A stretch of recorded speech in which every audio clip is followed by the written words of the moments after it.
Bonjour, habari za leo. My name is Jakudu Guya. My name is Jahan Biku. My name is Rashik Fatah. I'm the director of Our Future Cities. On behalf of ICLEI Africa, the African Centre for Cities, Our Future Cities and partners, I'm excited to welcome all of you to the Rise Africa 2021 Action Festival. Rise Africa has been growing as a platform of thinkers, doers and enablers, committed to inspiring action for sustainable cities. Rise Africa is about building active networks across academia, government, private sector, civil society, and the arts. Our entry point is based not on articulating problems, followed by proposing solutions, but rather on celebrating our cities as places of innovation and culture, while asking what more we can do to make them more sustainable, inclusive, and vibrant. This festival is hosting 46 sessions from across 16 countries in Africa and the world. Every session aims to share new ideas, showcase ongoing actions, and launch new initiatives by bringing participants together to chart a new route forward. We hope that the festival program will inspire you to commit to one or more specific actions that you or your organization will take on. As the session closes, you'll be redirected to a survey in which you can articulate these actions. We will follow up on these committed actions throughout the year and offer resources, connections, and support. In this way, we are testing the idea that events can galvanize action, and we hope that you will join us in this effort. Beyond this session, there are many ways to take part in the festival. Register for further sessions. Vote for your favorites in the photo competition. Watch a variety of inspiring video provocations. Test your knowledge of African cities from our daily quiz. And listen and dance to the Rise Africa 2021 playlist. We hope that you will make all attempts to reach out to new people and build lasting connections. Before we begin, it is important to note that this session is being recorded and that by participating, you are consenting to be recorded. All recordings will be available on the program page after the festival. Creative expression is vital for creating new futures for our cities. So we invite you to enter the session in the spirit of creativity and dreaming. Look at how far you have come. Look at how far you are going, from the rubbles of the city to royalty. Yes, you are the stuff that legends are made from. We come from Abantu of the crackling fire, Abantu that come alive around the burning, Abantu that set the air alight with blazing voices, Abantu that chanted for freedom from the front lines, spreading struggle songs from yesteryears like a wildfire, igniting all the way up to touch the skies. Harambe! I come from the urban legends who placed their lives on those lines. I want to be heard. I want our stories to be told. I want our songs to be sung by the children. Go on then. Tell the children that they are the stuff that legends are made from. You are. Yes, you are the stuff that legends are made from.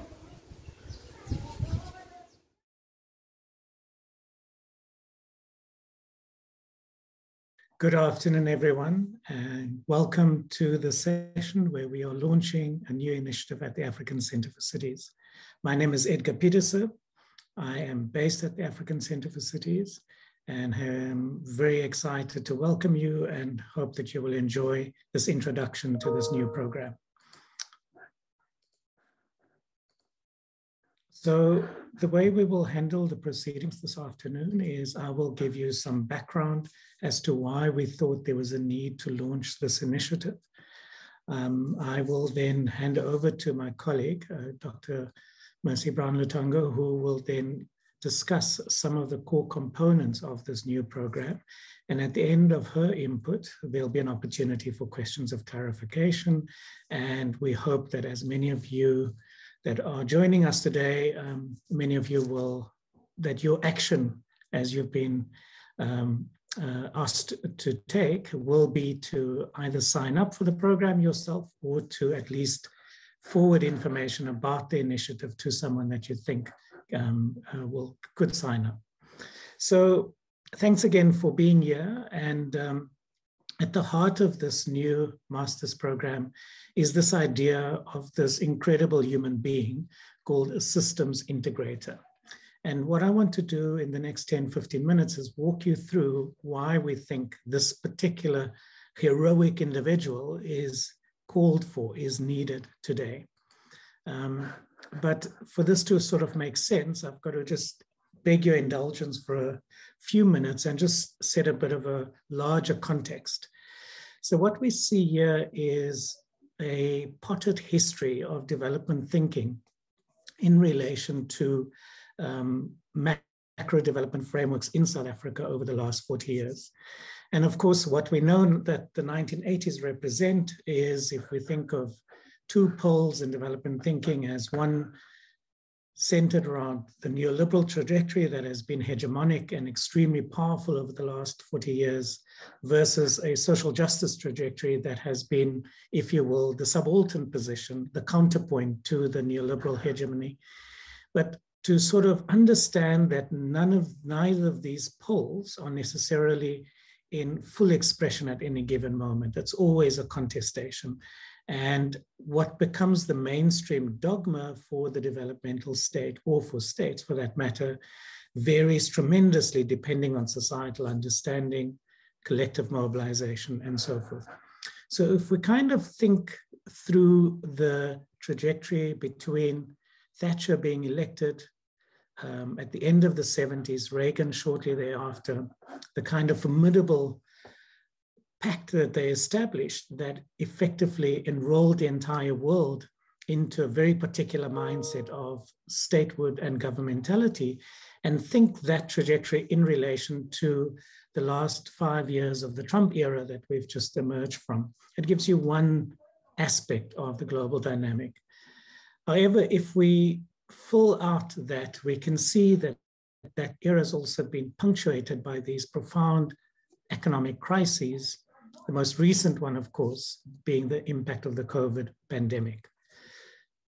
But there was another story as well. In the middle of the 80s, with the publication of the Brundtland Commission report, we saw the onset of a strong sustainable development perspective. Of course, it wasn't hegemonic or mainstream immediately.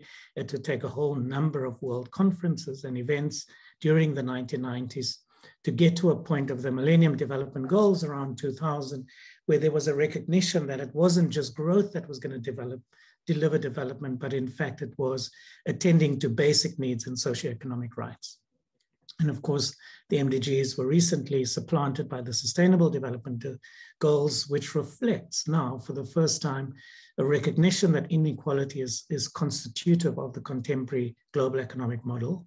Secondly, that we have to understand that economic systems are a subset of larger ecological systems, and that we've got to also address socioeconomic rights before we pursue growth.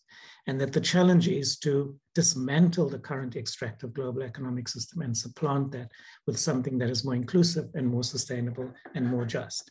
But to recognize the ideas through the various human development reports and so on, it has taken 30 years for that to mature into a mainstream consensus.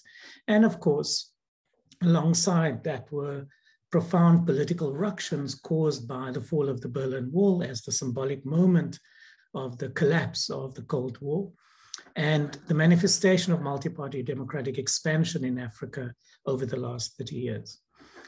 All of that, of course, played out in various policy frameworks in South Africa. If we think of the RDP, if we think of GEAR, if we think of ASGISA, more recently the National Development Plan in 2012, and of course, another counterpoint of a kind of administration like the Trump era was the Lula administration in Brazil, where that was in some ways a hothouse for all kinds of radical experimentation, especially at the urban scale with some of these ideas. Now, I mention all of these things because what at the heart of that, what all of that thinking produced was an acceptance at the level of rhetoric or discourse of people-centered, sustainable, and participatory democratic tenets, and very importantly, the institutional importance of democratic decentralization. There was also an acceptance that development processes, by definition, are innately complex, systemic, interdependent, and critically, it is uncertain, that there's a whole bunch of unintended consequences that often stem from explicit development interventions. And what this did was it kind of gave a knockout blow to, if you will, some of the worst excesses of the conventional development model, or what I call a modernist confidence and conceit, that there is a way in which one can predetermine from on high what the solutions are and impose that on society. And what we've seen is that there's an institutional problem here, because most development professionals and leaders are trained to be specialists. And not only are they thematic specialists, but they also operate within bureaucratic structures that are characterized by sectoral silos and top-down systems of control and power. And there's a fundamental tension between this new integrated development thinking and the daily routines of urban management and governance. And this produces a kind of dissonance that urban professionals have to confront on a daily basis. Now, what we've seen over the last 5 years or so, particularly with the adoption of the Sustainable Development Goals and the Paris Climate Agreement, and of course, the echoes of that in Agenda 2063 in Africa, is a recognition or a return to this question of integration and alignment across silos, but also levels of spheres of government, and that this is absolutely critical if we're going to achieve these ambitious goals. Now, what this tells us is that there is a significant demand for a new cohort of development leaders that understand systemic interdependence, that can recognize how to, in a context of complexity, specify problem boundaries, and then curate inclusive conversations or process of learning to figure out what's the most strategic intervention to begin to progressively achieve sustainable urban transition. And it is the need, or it is in response to this demand, that we have designed, and I would rather say curated, this new Masters in Sustainable Urban Practice at ACC. And this Masters will start to operate from next year. Now, this program will equip this new generation of leaders to become effective systems integrators that are ethically grounded, but also technically competent. And I just want to expand a little bit on what we mean by this. Now, in our view, the central task of these individuals will be to ensure that transformative ideas, whether they be about sustainability, about reparations, about social justice, whatever the case might be, and how those translate in the urban context to what we regard as the most strategic entry points, which is sustainable infrastructure transitions, land use and regulation, and the importance of network governance system, that they will be the people who will figure out how to find traction for these ideas so that they become the new normal, they become the mainstream. But it is recognized, but to work in a way that these actors recognize that this is something that the state should be pursuing and that is worth implementing. Now, at the heart of this is a recognition that in some ways we've got to learn by unlearning, learn by doing, and this implies new institutional theory that doesn't yet exist in a mature enough form to help us navigate these contexts of dissonance. And so to help flesh that out in situ almost, there's kind of 4 bodies of knowledge that we've woven together in a way that Mercy will explain in the next presentation. And some of it deals with questions of the politics of policy design and implementation. A lot of it deals with the skill and the art of navigating theory and practice. A lot of it is around the technique of facilitating participatory change, and of course, all embedded in a recognition or in a deep understanding of the complexity and, if you will, elegance of integrated approaches. And so to very sort of practically give you an idea of how we've designed the curriculum, the idea is that we recognize that in any city government, you would have these categories of routine functioning. And the budget envelope on the left kind of gives you a sense of what the relative weighting or importance of that might be. And those are the things that are led by the political champions and the symbolic things that help build a new narrative for a city. About 15% of the budget tends to focus on these sort of high profile catalytic interventions that reorients the narrative of the city, but also begins to shift at a more fundamental level, the functioning of urban space and so on. So public transport interventions like BRT systems would be a classic example and so on. But of course, the bulk of what a city government does sits within the big sector departments. And through various frameworks, whether it's related to climate or cultural renewal or local economic development, you often find these interdepartmental task teams or working groups or programs to try and facilitate greater integration and coordination.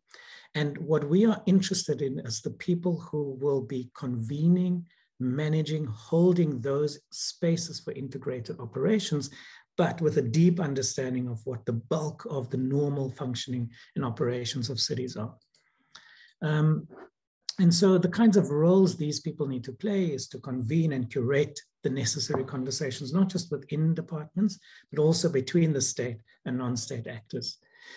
To be able to always contextualize the story of transition, the story of transformation, historically, but also comparatively, so that this person would know that in Medellin, something similar was tried in the 1990s, that in Taiwan, the following approach to urban acupuncture was explored, et cetera, et cetera. And of course, ensure that within contexts where change is difficult, that safe spaces for rigorous regulatory unbundling and hacking can be built. And so we imagine that this is sort of a stylized way in how change comes about within a city administration and within urban space. The first part is very much about the criticality. It's about recognizing the validity of an oppositional claim or critique. And often if there's a context that is conservative, the systems integrator's role could be to help amplify that critique. The second point, of course, is that you want to not just critique for the sake of critique, but you want that critique to be absorbed and mainstreamed within the state. And then the question arises, how do you embed those ideas into the routine operations and systems of the state on the one hand, but also in society? And so we see the system integrators being able to read both institutional landscapes and particularly understand how one would articulate those. The fourth dimension is to have the technical knowledge on institutional mainstreaming within, again, the operations of a local authority. And finally, of course, to be the custodian of the necessary innovation and experimentation that has to happen within these institutions if one is going to generate sufficient learning and openness to new ways of working, and that can be tested in a controlled environment before it becomes the new norm. Now, there's a whole bunch of sensibilities that we think needs to be developed and has to be the act of active investment. The criticality, and I don't have the time to go into the detail of this, but this is really being able, with a set of critical analytical tools, be able to analyze the landscape and to be reflexive. For us, it's very important that critique matters, critical reading matters, but being propositional is even more important. And this does require in 2021, 2022, the need to be technologically open, to be agnostic in a way about what the potential is for disruption, but not to, if you will, be a slave to the idea that technology is somehow going to solve our problems. To be proficient in systems thinking, and most importantly, to have a finely calibrated nose for catalyzing disruptive change. This goes without saying, the need for reflexivity, and of course, to be facilitative and translational, to move between different interest groups and to be able to articulate what different perspectives are to enable deep learning and particularly a passion for becoming. So the way we've kind of put the building blocks of this new program together is that there's 4 compulsory modules. Then there's a set of electives, and then because it's a professional master's, we don't require the conventional academic dissertation, but rather what is deemed research reports. And this is really to respond to the fact that we want to attract practitioners, people who are mid-career or early career, but see themselves playing this kind of leadership facilitative role. So to take us through the detail of this, I'm going to introduce my colleague and hand over to her to talk us through the content of the program. Mercy, you're welcome, and thanks for your attention. Thank you very much, Edgar, for that very good overview of the kind of person that, this very special person that that this program tries to train, who can respond to the specificities of the urbanization process in African cities and all the complexities that come with that. So I will just give you a little bit of an overview of how the program will be structured and some of the aims and objectives of the different modules and what the learning journey might look like. Can you? This, as Edgar was saying. Mercy, are you going to share your screen? Because you're not yet. Oh, is it not showing? No, not at the moment. Sorry.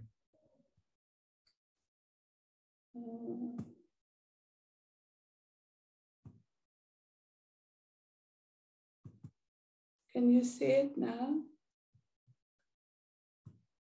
Yes, just put it on full screen and then, yeah. Thank you. Perfect. Thanks. So as Edgar already alluded to, the intention of this program is really to break from what is still very siloed professional paradigms to nurture a new kind of urban practitioner. This idea of the system integrator who can work across sectors and urban problems, and who can integrate and synthesize and engage in rooted forms of urban practice. So we are looking to work with people who have realized the limits of their practice, who are frustrated by the practices and institutions that they find themselves in, and find that this hampers rather than enable sustainable urban transitions.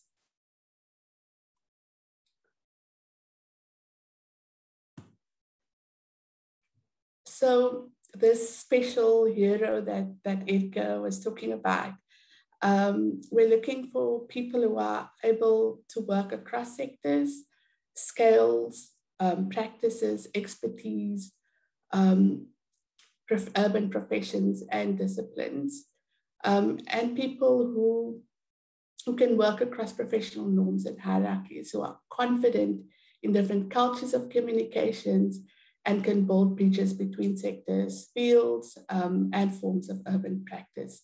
So these are the kind of skills that we wish to impart. So this will really require from our students to be open to unlearning and relearning.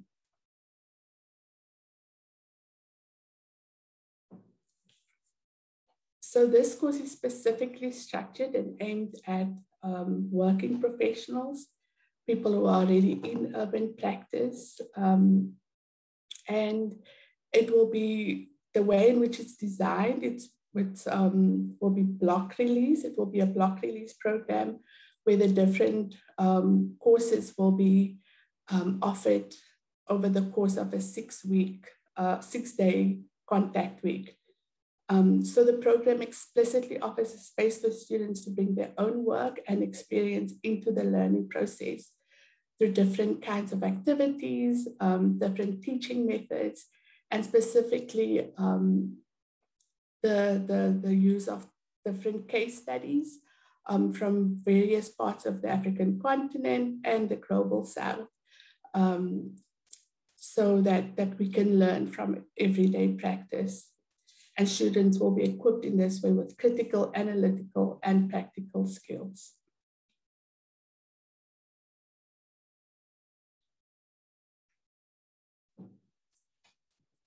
So the way in which the program will be structured, we will have 4 core modules that will be 20 credits each, and these core modules will be compulsory. Module 1 is sustainable urban transitions, that will be followed with sustainable urban infrastructure, adaptive urban management, and financing of sustainable urban infrastructure. We will also have a range of elective courses which students can take. Some of these are listed, like urban food systems, urban health and the built environment, climate change and the city, creative city theory, policy and practice, adaptive smart cities, social power and spatial justice. All these elective modules are built around the ACC's existing research work and thematics, but students will also be able to choose from other NQF Level 9 postgraduate courses, which are offered by the Faculty of Engineering and the Built Environment and other UCT faculties. Then the third element of this course will be 2 research projects, like Edgar mentioned.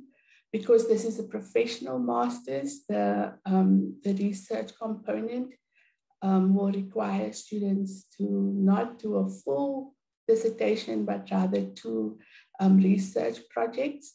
The one will be 25 credits and the other 20 credits, and they will require students to reflect on their own professional practice, to draw from cases, dealing with their own practice, and that's related to some of the core themes of the program.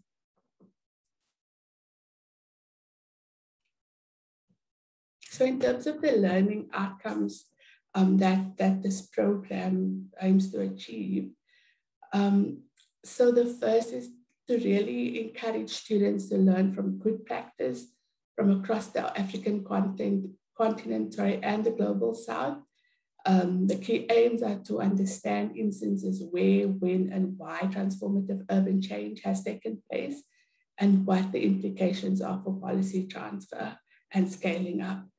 So really the program's point of departure is really empirical, rooted in the insufficiencies of how cities are built and done, and the really fragmented ways in which urban questions are framed.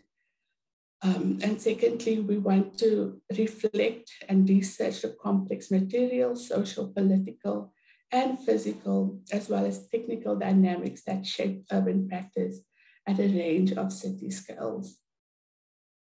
So this research work will help students to engage with urban questions, not as distinct material and technical issues, but as multifaceted, rooted in place, as well as institutional and professional cultures. The third learning outcome that we would like to achieve is to really hone the ability of students to engage in the realities of city institutional and corporate culture and the hierarchies of power in institutional practice.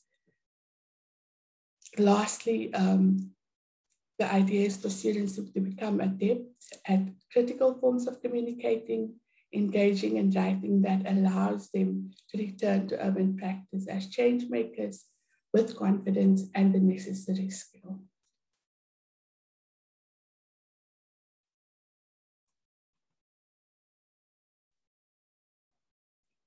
So these learning outcomes that we want to achieve are really realized and located within the 4 core modules, the compulsory core modules.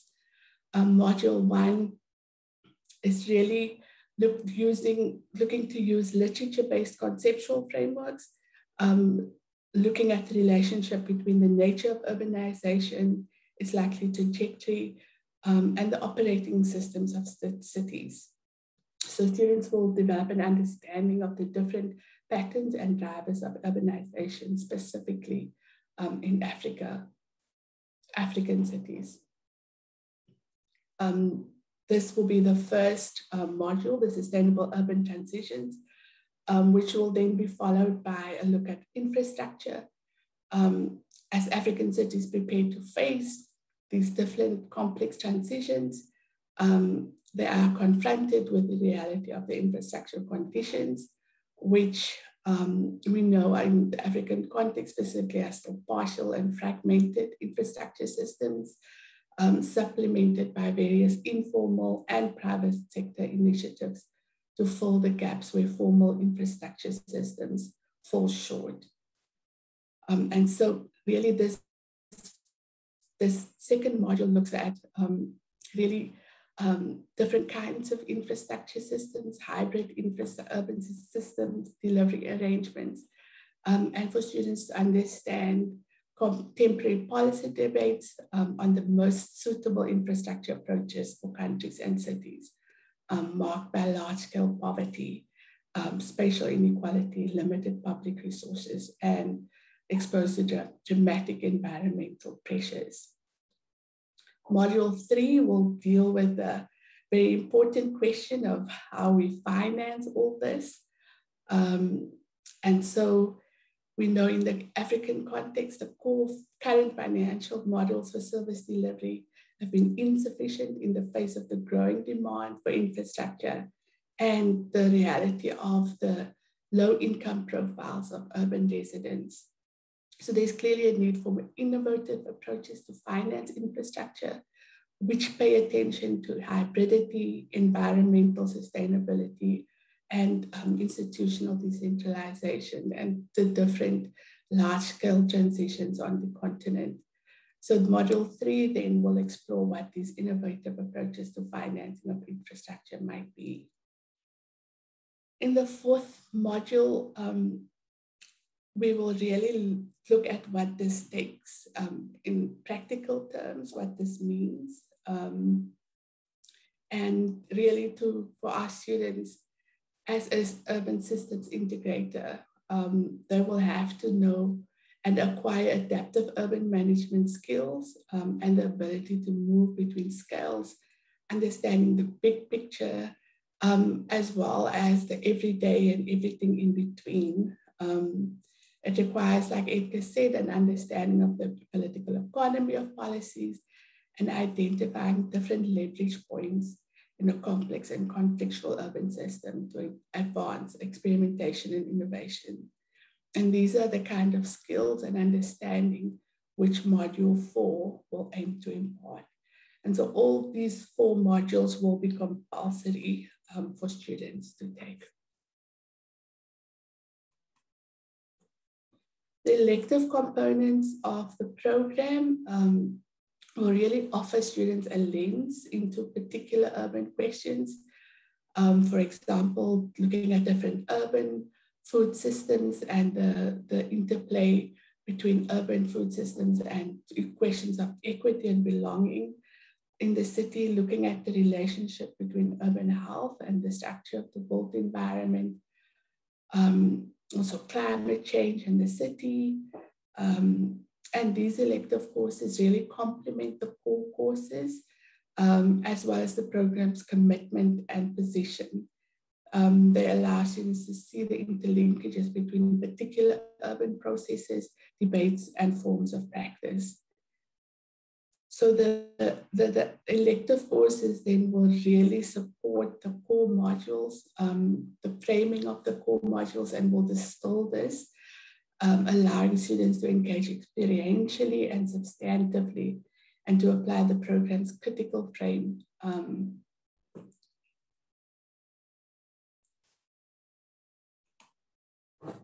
So who can apply? We are really looking for mid-career professionals, like we said, people who are already in practice, whether it be in different levels of government, in civil society, or in the private sector. We're looking for people with a diverse range of backgrounds,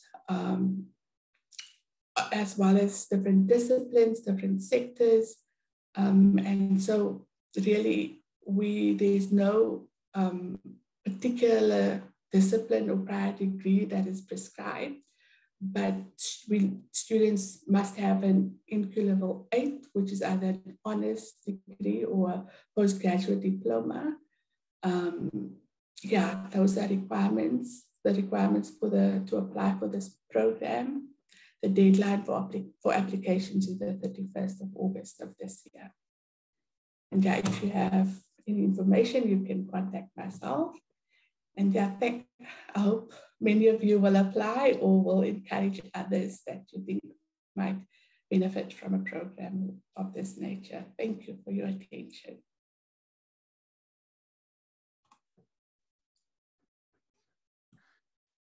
Thank you very much, Mercy, for that comprehensive overview. If you could just stop sharing your screen, please. Thanks.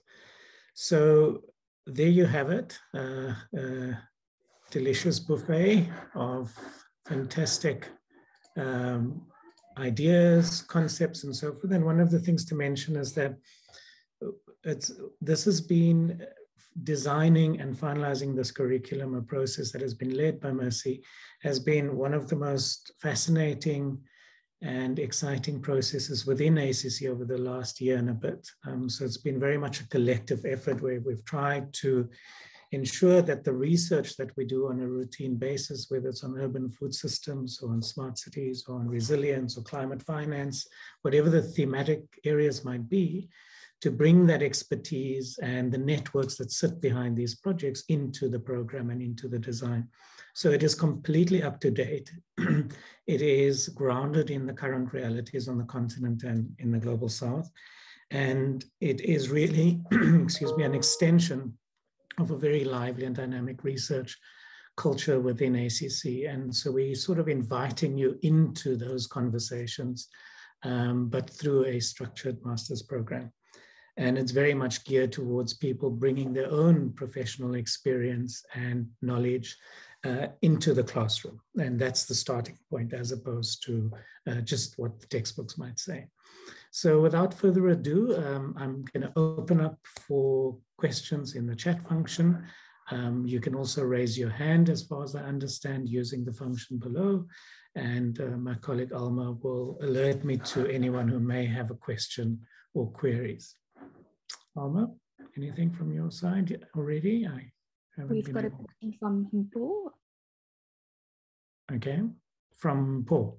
Okay, Paul, please. Hi, Professor. Thank you for the wonderful presentation. What I wanted to ask is, this is an incredible master's program, and it's well put together, particularly when we consider urban food systems and all. My interest, rather, let me say this, I've just submitted my master's at Wits Sociology. I looked at migrants, the city, and COVID, the context of COVID. So I'm interested in thinking about, health crises that sometimes emerge from time to time. But my challenge is that I don't find it useful to do another master's degree, because I'm about to submit a master's degree, an MPhil with UCT Environmental Humanities. I have two masters essentially. I would have two masters by the end of this year, and I'm trying to figure out how to think of the same kind of the work that you're doing now with this masters, but thinking about PhD. So my question is there room for something similar but at PhD level? Well, firstly, congratulations on becoming ridiculously overqualified in Bo. So that's wonderful. And certainly what you just mentioned and the other masters that you've done in environmental humanities is exactly the kind of interdisciplinarity that is extremely appealing to us at ACC. So can I suggest that you reach out to Mercy, have a chat with her? So obviously, if you're registered as a PhD student within ACC, there is nothing that would prevent you from sitting in or listening in to one of the modules. So if there's a module that is of particular relevance to your dissertation topic, you'll be on the inside of the tent, so you can hustle away into that classroom. So, so I would really encourage you to follow up with Mercy. Her email was there, and Alma will put it in the chat function again as well. And then let's take that conversation forward. We'd be very keen to engage. Thank you. Thank you. Any other comments or questions? Edgar, we've got some questions in the chat. Okay. Do you mind reading it out? Because I'm not particularly... We've got a question from Taiwu. How diverse is this program in terms of diversity beyond South African perspective? Most urban programs in South Africa tend to focus more on the South African context and examples. How do you bring the richer context of the Global South into this program? Yeah, thanks, Taiwu. That's a great question. And I almost feel that we may have primed you to ask that question, because I think one of the things that we pride ourselves in is that the empirical reference points for our programs is very much Africa focused and Global South oriented. And this stems from the fact that most of our research projects in ACC have a comparative dimension. And so, for example, one of our urban food systems program looked at 6 cities across the Global South, from Beijing to Kingston in Jamaica. And another urban food systems project, for example, looked at 3 secondary African cities as the empirical sites. So just to give you a flavor, and it's of course the research that comes from the knowledge that comes from those research projects that is informing the curriculum in a very direct way. And as Mercy said, we're using the case study method as a way of accelerating learning, and all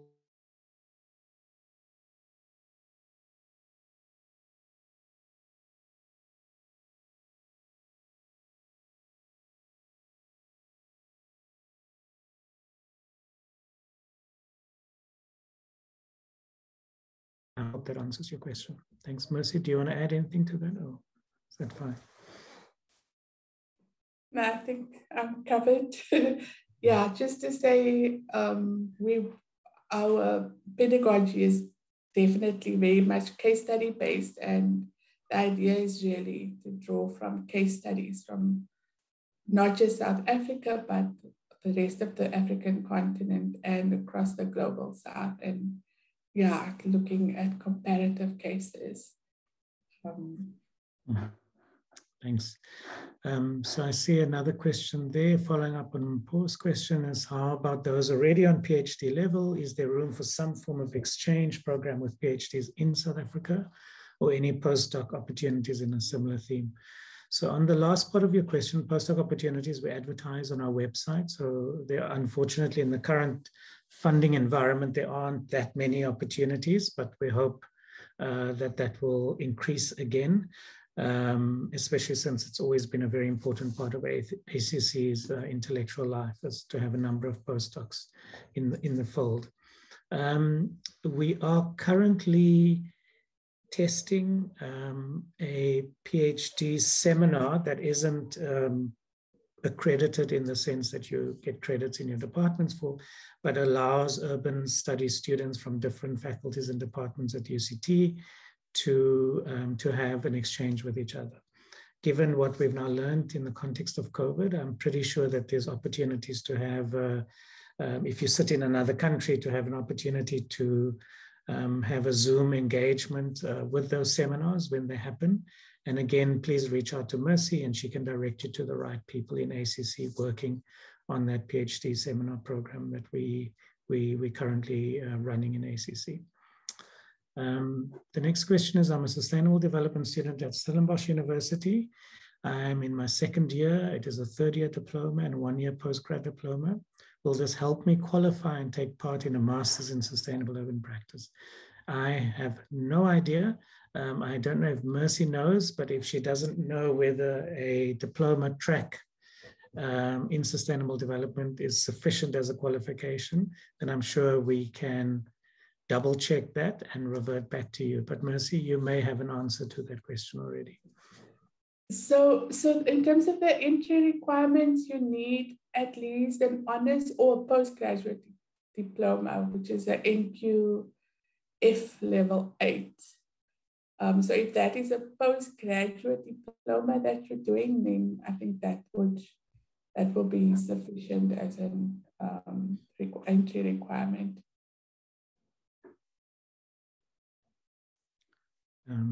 Thanks, Mercy. But if you have further questions, do follow up via email again to Mercy. And then thanks, Afsa. Moving on to Funkejia. Do you have a prototype of this program at PhD level? No, we don't. But obviously, we're hoping to crack the code on this one. And then I'm sure that will inform our future design of explicit PhD programs. And Mercy's email address is again in the chat function now. Are there questions that I've missed, Alma? There's some questions around course fees. I would refer people to the program page on our website where we address the costs for the program. Yeah, so that's all. And on that note of costs, so we don't have a bursary support for this, but of course there's a national system of bursaries through the National Research Foundation for South African students. If you want to be considered for that, you have to apply for the course before the 25th of June and not the 31st of August, as was mentioned by Mercy. So these are only South African students who would qualify for NRF bursaries. It's obviously a competitive process, but your application for this program has to be in by the 25th of June with an explicit indication that you're also wishing to apply for an NRF bursary. So it's really important to keep that in mind. And then we have a follow-up question from Taiwu regarding the weighting of the research component at only 45 credits and why this is. Yeah, so thanks, Taiwu. So again, so this is also a good moment to just indicate that we run another master's program in Southern Urbanism, which is an academic program in the classic sense. And there, the final module is a dissertation with, that I think has a 60 credit weighting. The reason why we did this was that in a former life, we were involved in an inter-faculty program in integrated infrastructure. Urban infrastructure design and management. Urban infrastructure design and management. Sorry, I've got that was totally Freudian. That course traumatized me. So that program came to an end in 2015, 2016. And at the end of that, it was similarly designed to this, but it had a conventional academic thesis at the end. And what we ended up with, because most people were mid-career professionals, they finished all the coursework, but they just couldn't find the time within their professional lives to produce an academic thesis worth 60 credits. And so what this format allows us to do, and what the 45 credits allow us to do, is to break up the thesis into 2 research reports. Those reports don't have to follow the conventional academic structure of a thesis. It can be much more rooted in one's own practice in your home institution or in a problem space that you're particularly interested in.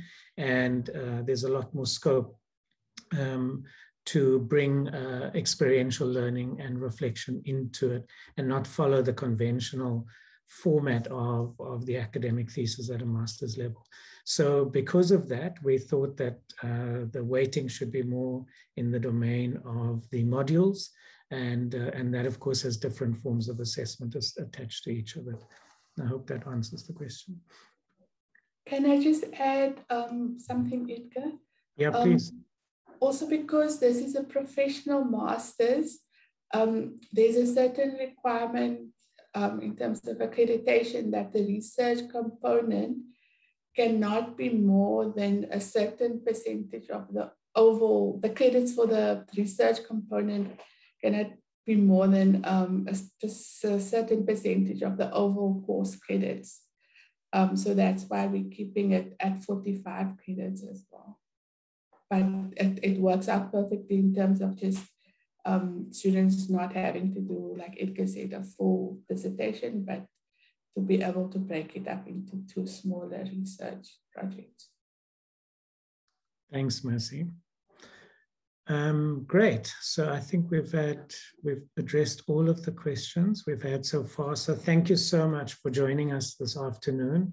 And we're looking forward to receive your application or for you to forward the information on to people that you think could benefit from knowing about the program. We're super stoked. We think it's going to be off the hook. So, you know, if you in 2 minds, there is nothing else like this on offer in South Africa. I can guarantee you that at the moment. And given just the wealth of expertise and research that sits within ACC, you know, you'd have an opportunity to learn alongside and with some really remarkable experts in their various thematic fields. So thanks again to everyone, and for me to also just express a personal word of thanks to Mercy for her leadership in getting us to this point. And there's a larger team in ACC, and everyone has really been exemplary to make sure we can produce something absolutely exceptional. So thanks everyone, and have a wonderful afternoon, and enjoy the rest of the Rise Africa Festival. Thanks. Thank you, everybody. Thanks, Edgar. Thanks. Bye. Thank you, Alma. Appreciate it.